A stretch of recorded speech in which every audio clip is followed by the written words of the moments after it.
भारत नागपाल फिर से जुड़ रहा हूँ आपके साथ वॉइस ऑफ भादुगढ़ के लिए।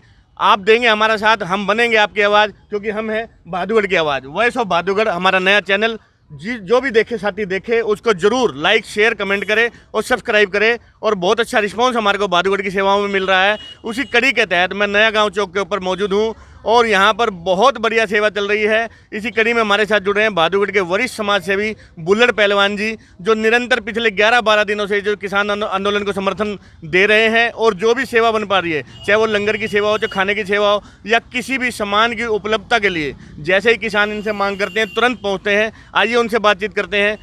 बुल्लड़ जी, ये जो चल रहा है आंदोलन पिछले 11-12 दिन से और सरकार से लगातार बातचीत हो रही है, 5 दौर की वार्ता हो चुकी, क्या असमंजस में है सरकार? निर्णय क्यों नहीं ले पा रही? निर्णय इसलिए नहीं ले पा रही है, आप पे क्वेश्चन तो मैं नहीं करूंगा, लेकिन पूछूंगा जरूर कि मोदी जी ने और अमित शाह ने हिंदू मुस्लिम लड़ाने की और उस पर गोली चलवाने की पढ़ाई कर रखी थी, अच्छे वाला कोर्स, और उसके बाद दूसरा कोर्स कर रखा था बिरादरी को आपस में झगड़ा करवा दो और मरवा दो और मार दो। उस कोर्स में भी पास हो गए, बढ़िया नंबर मिल गए। अब एक क्वेश्चन में उनको पता नहीं होता ना बच्चे को, क्वेश्चन जैसे उसमें पेपर में केस आंसर आ जा। अभी इनके पेपर में हिंदू मुस्लिम झगड़ा था वो पास करके, बिरादरी झगड़ा था वो पास करके, अब इनके पेपर में सरदार आ गया। सरदार की पढ़ाई इन्होंने की नहीं थी, असमंजन का कारण ये है। किसान आ गया। ये जो बार बार इनके ऊपर बातें घूम फिर के आ रही हैं, इतने अफवाहें रूमर चल रहे हैं कि ये खालिस्तानी है, पंजाब कांग्रेस है, ये आम आदमी पार्टी है पंजाब की, क्या है इसमें? अब इसमें ये आप ये बात बताइए, आज तक सरकार ने जो भी मतलब वो बनाया उसमें ये साफ साफ कहा है भाई यदि आप संतुष्ट नहीं हो तो कोर्ट में जाओ।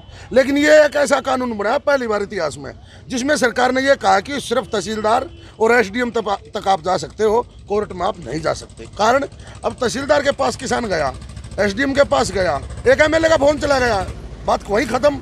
और क्या खामियां नजर आती है आपको इस कानून के? इससे आप ये बताओ ना, इससे बड़ी सरकार की मंशा पर सवाल कौन सा उठा सकते हो आप, जब उन्होंने किसान के ये हाथ काटने की कोशिश की है कि आप कोर्ट में नहीं जा सकते।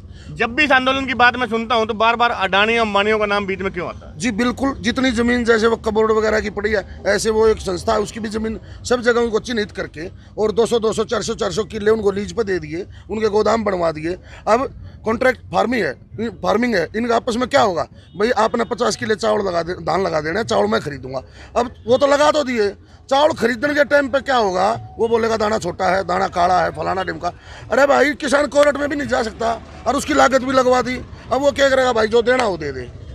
एक इसमें मेन जो मैं इसको पढ़ रहा था कानून को, एक इसमें मैंने पढ़ा कि आवश्यक वस्तु अधिनियम, पहले कानून बना हुआ था जमाखोरी का, वो कानून भी इन्होंने खत्म कर दिया। उससे तो मुझे लगता है आम आदमी को भी नुकसान है। जब कानून है तब हमारे को प्याज आलू कई बार 100-200 रुपए किलो लेना पड़ता है, अगर ये कानून ही रद्द हो जाएगा तो इससे ब्लैक मार्केटिंग बढ़ेगी नहीं। अब आप इसे ये देखिए, वो किसान मरता उसको दे देगा, वो अपने गोदाम भर लेगा, गोदाम भरने के बाद वो उस चीज को अपने मन के भाव बेचेगा और लोगों को खरीदनी पड़ेगी। फिर आम आदमी क्यों नहीं इसके आंदोलन से जुड़ पा रहा? नहीं, आम आदमी ये जहाँ तक है ना, सरकार है, सरकार का इतना दबदबा रहता है, अधिकारियों पर रहता है और इस तरीके से वो रहता है। बाकी आम आदमी आप बहादुरगढ़ में देख लो, हमें सारी चीज़ मुहैया करा रहे हैं, दुकानदार भी सामान भेज रहे हैं, लेकिन वो थोड़ा सा सामने आने से डरते हैं क्योंकि सरकार है, सरकार किसी भी कार्रवाई पर कुछ भी मतलब अपनी कर सकती है। एक तो ये है।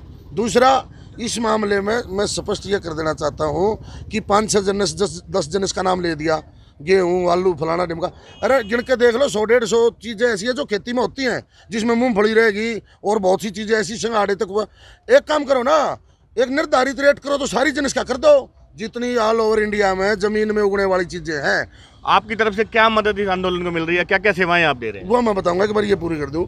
जितनी ऑल इंडिया ओवर में जमीन में उगने वाली चीजें हैं उनका आप रेट फिक्स कर दो। उससे क्या होगा, अब आलू के सीजन पे तो आलू 2 रुपये किलो और बिना सीजन पे आलू 20 रुपये किलो, तो सीजन पे भी वही रेट मिलेगा। सरकार एक तो ये करे कि सीजन पे आलू फेंकना ना पड़े, सीजन पे भी वही रेट मिले। जमाखोरी का जो कानून है, इसमें कानून में कई कमियां हैं और ये और ज़्यादा बढ़ेंगी अगर इस कानून को रद्द करते हैं। आम आदमी को नुकसान होने जा रहा है। किस प्रकार की सेवाएं और मदद आप इनको दे रहे हैं? सेवाएं मदद तो भाई साहब दी तो थी, चलाया तो था लंगर खाने पीने का, भाई चलो चाय पानी चलता रहे, शोर गूदड़े के देले वगैरह सब है। अब इसमें टैंकरों पर कुछ पोस्टर लगा दिए। बुजुर्ग आदमी जो 70-80 साल के बुजुर्ग, जिनको अपनी चारपाई पर बैठ कर रोटी खानी चाहिए, वो खुद खाना बना रहे थे, उनको देखते हुए हमने चालू कर दिया। पंजाब के भी कुछ साथी हमारे साथ में जुड़े हैं, तो एक सेकंड एक बात। हाँ तो चालू करने के बाद हमने अपने ट्रॉलियों पर पोस्टर लगा दिए। अब ट्रॉलियों से फ़ोन आ रहे हैं। मैं आपके चैनल के माध्यम से बताना चाहता हूँ, सबसे बड़ी दिक्कत है ईंधन की, गैस, लकड़ी और ये इसका तंदूर का कोयला। इन चीज़ों की डिमांड इतनी आ रही है मेरे पास कि मैं उनकी पूर्ति मजबूर हूँ, जहाँ तक हुई अब नहीं कर पाता, क्योंकि मेरे लंगर में भी खुद मेरे को खरीद के वो चीज़ यूज करनी पड़ रही है। इसी सोशल मीडिया के उसमें माध्यम से मैं भी अपील करना चाहूँगा कि जो भी सीजनल सब्जियां हैं वो सभी ले लेकर के भाग रहे हैं इनकी मदद के लिए। कोशिश कीजिए कि खाने में बदलाव हो, लगातार एक जैसा खाना नहीं खा पाते लोग, तो उसके अलावा भी बहुत सी ज़रूरतें हैं, जैसे कि बेसिक ज़रूरतें हैं। ठंड का मौसम है, आज सुबह बहुत ज़्यादा धुंध थी, कि इनके गर्म ओढ़ने बिछाने के लिए या ये जिस पे खाना बना रहे हैं वो ईंधन गैस की उपलब्धता हो, या ये जो भी अंगीठी या तंदूर जलाते हैं उसमें कोयला। कौन सी चीज़ बहुत ज़्यादा, कौन सी चीज़ है? 4 चीज़ें बहुत ज़्यादा हैं, गोभी, मूली, आटा, चावल, 4 चीज़ें पूरी ट्रॉलियों में लंगरों में भरे पड़े हैं। लेकिन चीज़ों की ज़रूरत है, एक रिफाइंड की ज़रूरत रहती है, पत्ती की ज़रूरत रहती है, और ईंधन जो मैंने बोला उसकी ज़रूरत रहती है, दूध की ज़रूरत रहती है, तेल और घी की ज़रूरत रहती है। ये ज़रूरतें सभी, और पत्तड़, चाय के कप और वो गिलास, ये सभी खरीद के चल रहा है, लेके आते हैं। मूली और गोभी और आटा चावल, भाई ये बहुत है। आपसे फिर जुड़ेंगे एक बार। तो ये पंजाब के साथी हैं, एक बार बता रहे हैं भादुगढ़ का भाईचारा अच्छा लग रहा है आप लोगों को? मदद मिल रही है, पूरी मदद मिल रही है। मैं देख रहा हूँ बॉर्डर पे तो सभी लोग पहुंच रहे हैं, समर्थन के लिए भी और मदद के लिए भी।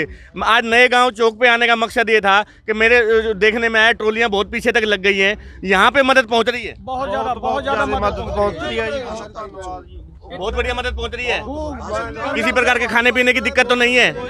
अब एक सवाल पहलवान जी आपसे, ये जो गोदी मीडिया है, अब कंगना रनौत ने पीछे बयान दे दिया, एक हमारी माता, हमारी बहन बुजुर्ग हैं, उनको लेकर के कि शाहीन बाग में भी यहाँ आंटी थी, 100 रुपये में ऐसी आंटियाँ आती हैं। इतना अभद्र जो है किया है इन्होंने, व्यवहार जो है उसको लेकर के भी काफ़ी आक्रोश पंजाब के लोगों में है। तो ये जो सोशल मीडिया में कुछ अच्छी चीज़ें चलती हैं, कुछ बुरी चीज़ें चलती हैं, और जो गोदी मीडिया है, मोदी मीडिया है, वो तो वैक्सीन दिखा रहा है, या फिर वो बनारस के अंदर जहाँ वो लेजर शो चल रहा है वहाँ मोदी का नाच दिखा रहा है। वो सच्चाई को क्यों छुपाना चाहता है? देखो, ऊपर की जो मीडिया है ना, वो तो जो अडानी अंबानी जो है ना, उनमें एक हमारा हरियाणा से भी दुष्यंत शामिल होगा। ऊपर की मीडिया को तो उन्होंने उठा रखा पूरी तरह। लेकिन जहाँ तक अगर हिंदुस्तान में सच्चाई बची है तो आपके चैनल जैसे सोशल पे है ना। आप मानते हैं ये जो यूट्यूब वाले चैनल हैं, पहले कहते थे यूट्यूब वाले चैनल बेकार हैं, बहिष्कार कर दो इनको, इस पूरे आंदोलन में, इस आंदोलन में भी हमने देखा कि जितनी ज़्यादा सच्चाई, चाहे वो कुंडली बॉर्डर था, चाहे कोई भी बॉर्डर रहा हो, वहाँ से यूट्यूबर ने खुल करके सच्चाई दिखाई है, इनसे बातचीत की है। ये सबसे बड़ी बात है। यूट्यूबर जो है ना, वही लोगों की हिम्मत बना हुआ है। जो ये बड़े मीडिया है ना, जितने भी चैनल जो हाई फाई अपने आप को समझते हैं, जो टीवी लोग आज इनको देखना पसंद नहीं करते, उनकी वो घट चुकी है आज के दिन, उनको पता है इस बात का। इसलिए यूट्यूबर का मैं आप जैसे भाइयों का, इन चैनलों का धन्यवाद भी करता हूँ। सोशल मीडिया का आप मानते हैं बहुत बड़ा रोल रहा है? बहुत बड़ा रोल है, बहुत बड़ा। अब अगर आगे लड़ाई बहुत दिनों तक भी चलती है तो क्या करेंगे आप लोग? कोई बात नहीं, लड़ाएंगे। कल भारत बंद है, भारत बंद का आह्वान किया है, उस भारत बंद को कल आप कैसे सफल बनाएंगे, और आपको लगता है कि पूरा सफल होगा?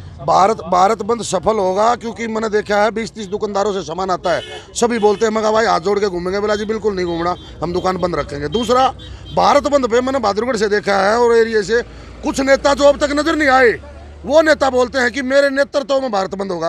अरे महाराज, जब ऊपर से समुद्र भरा है तो तू इसमें बाल्टी बनकर अपना नेतृत्व करेगा कि क्यों लोगों की नज़रों में बूढ़ा होता है? मैं ऐसे लोगों की गंदी राजनीतिक पे थूकता हूँ जो ये बोलते हैं मेरे नेतृत्व में भारत बंद होगा। आम आदमी का आंदोलन है, कहने का मतलब आम आदमी को आगे आना पड़ेगा, और आम आदमी बढ़ चढ़ कर इन भाइयों को साथ दें, क्योंकि हमारे हरियाणा पंजाब का भाईचारा है। पंजाब बड़ा भाई है, हरियाणा छोटा भाई है। तो आप हमारे शहर में आए हो, आप लोगों की पूरी सेवा इसी प्रकार बनी रहेगी। वॉइस ऑफ भादुगढ़ के लिए मैं भारत नागपाल बुलेट पहलवान जी के साथ में, एक बार ये हमारा सिंबल है वॉइस ऑफ भादुगढ़, हम बनेंगे आपकी आवाज़ अगर आप दोगे हमारा साथ, क्योंकि ये है भादुगढ़ की आवाज़।